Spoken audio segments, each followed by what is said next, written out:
Madame, mademoiselles et messieurs, bonjour ou bonsoir, c'est selon. Après la présentation que j'ai faite du livre de Ibba Fall intitulé « Crise de la socialisation au Sénégal », j'ai encore l'immense plaisir de vous présenter un autre livre d'un autre auteur, à savoir Abdoulaye Elimane Kane. Le livre en question est intitulé « Penser l'humain, la part africaine ». Abdoulaye Elimane Kane est un professeur de philosophie à la retraite. Il a enseigné durant des décennies au département de philosophie de la faculté des lettres et sciences humaines de l'université Cheikh Anta Diop de Dakar. Il est par ailleurs romancier sénégalais vivant. Il a écrit La maison au figuier, qui fut son premier roman. La femme parfum et son dernier roman est intitulé Les dissidents. Par ailleurs, il fut aussi ministre de la Culture du Sénégal du temps de Abdou Diouf jusqu'à la chute du régime socialiste en 2000. Le livre est composé de différentes contributions scientifiques que l'auteur a fait dans le compte de revues scientifiques ou de colloques internationaux durant sa longue carrière d'enseignant.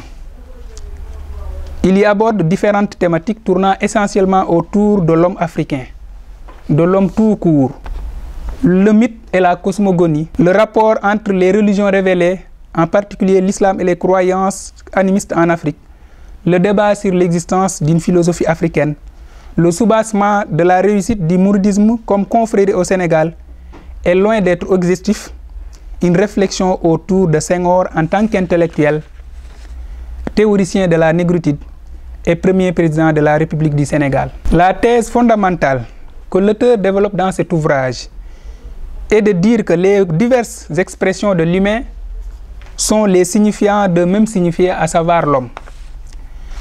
Le livre est composé essentiellement de 4 grandes parties. Dans la première partie, intitulée Espace-temps, cosmogonie, savoir et pratiques culturelles, l'auteur nous parle des moyens par lesquels l'Afrique a contribué à l'expression de l'humain et à l'interprétation du sens de l'existence, à travers le mythe, à travers le sacré, à travers aussi le profane.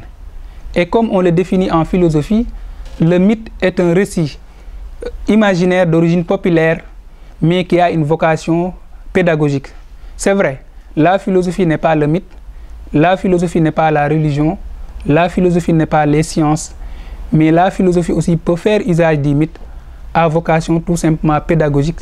C'est la raison pour laquelle Platon a fait usage du mythe de la caverne, du mythe de Gygès, et on parle aussi du mythe de Sisyphe chez Albert Camus.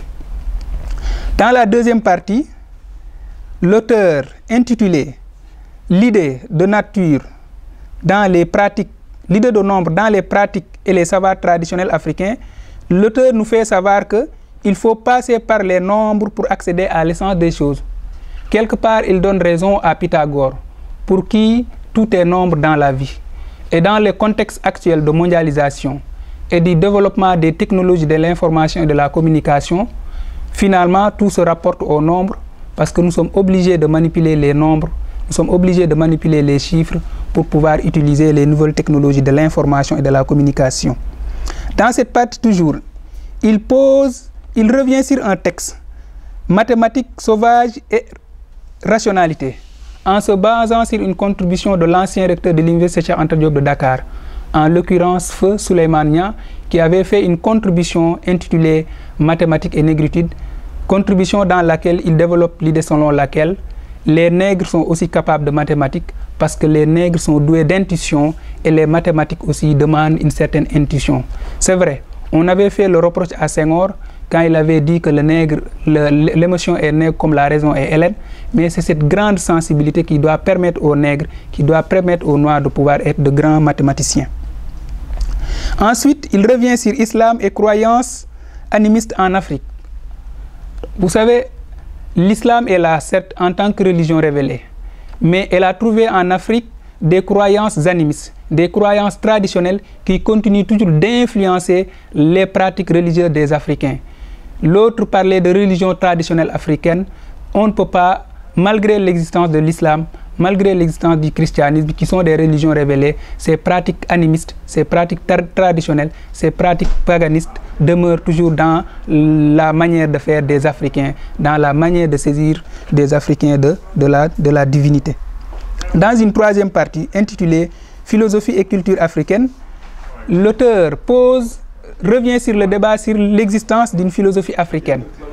Vous savez, c'est un débat qui a eu lieu durant les années 70, notamment avec des figures comme Feu Alassane Ndao, comme le Béninois Paulin Untingi, comme le Sénégalais Mam Moussé Diagne, que Paulin Untingi avait qualifié en 2007 lors d'un colloque international de philosophie de Kant africain parce qu'il a écrit Critique de la raison orale. Il y a aussi Ablaye Eliman Kane et le Camerounais Eboussi Boulaga. La spécificité aussi des valeurs traditionnelles africaines. L'Afrique a sa spécificité du point de vue des valeurs traditionnelles. C'est vrai que le contact avec la colonisation, avec la mondialisation a fait qu'elle est en train petit à petit de perdre un certain nombre de valeurs, un certain nombre de croyances traditionnelles, mais celles-ci quand même ont jusqu'à présent une certaine valeur et demeurent toujours dans la réalité des Africains. Il nous parle aussi de l'islam et des croyances animistes, et aussi de l'institution scolaire et de savoir traditionnel. Pour l'auteur, l'école est un problème pour les Africains parce que tout simplement, ils le sentent comme un élément étranger. Ils ne se sentent pas dans l'école telle que conçue par le colon, telle que conçue par la mondialisation.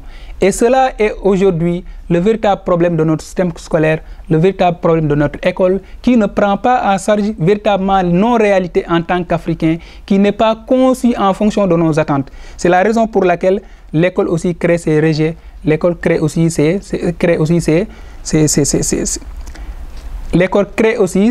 des gens qui ne se sentent pas dans ce qu'elle nous propose. Et dans la dernière et quatrième partie, où il parle de philosophie, idéologie et politique, il revient largement sur un débat qu'il avait opposé à Senghor durant les années 70, alors qu'il était professeur de philosophie au lycée Blaise Diagne. Senghor est un homme multidimensionnel, un intellectuel. Il fut président de la République du Sénégal pendant 20 ans. Et il a, durant tout son règne aussi, presque posé et mené le débat en fonction tout simplement de son idéologie, en fonction aussi de la négritude, parce que pour l'auteur, tous les débats que Senghor mettait sur la scène publique étaient des débats en rapport avec sa théorie de la négritude. Il revient aussi sur la diversité culturelle à l'épreuve des politiques culturelles. C'est vrai, aujourd'hui notre monde a un problème de diversité culturelle. Et le grand problème qui se pose aussi, c'est que les cultures ne s'acceptent pas entre elles. Les cultures se rejettent. Et cela crée des guerres, et cela crée le terrorisme, et cela crée la xénophobie, et cela crée l'inacceptation de l'autre et l'intolérance. Il termine enfin par le patrimoine mondial de l'humanité. Avec ces propos-là que nous voulons évoquer, face aux nouvelles contradictions à venir, il faut plus que jamais créer les contre-tendances aptes à juguler le péril. C'est pourquoi les États, les organismes de coopération multinationale, la société civile doivent inventer et mettre en œuvre des pratiques de résistance pour le respect de l'émancipation des identités ouvertes dans la diversité et le pluralisme des patrimoines. Cet ouvrage de Ablaye Eliman Kane comporte une vingtaine de textes à travers des revues et à travers des colloques, donc qui abordent essentiellement la question de l'humain, mais aussi rapporté sous le compte de l'Africain. C'est pourquoi le sous-titre, c'est la part africaine. Je vous invite vivement à lire ce livre pour en savoir plus dans ces différentes thématiques que l'auteur a essayé de développer. Chers lecteurs, chers internautes, c'était le livre que je voulais vous présenter avec un immense plaisir, tout en vous donnant rendez-vous très prochainement pour la présentation d'autres ouvrages. Merci beaucoup.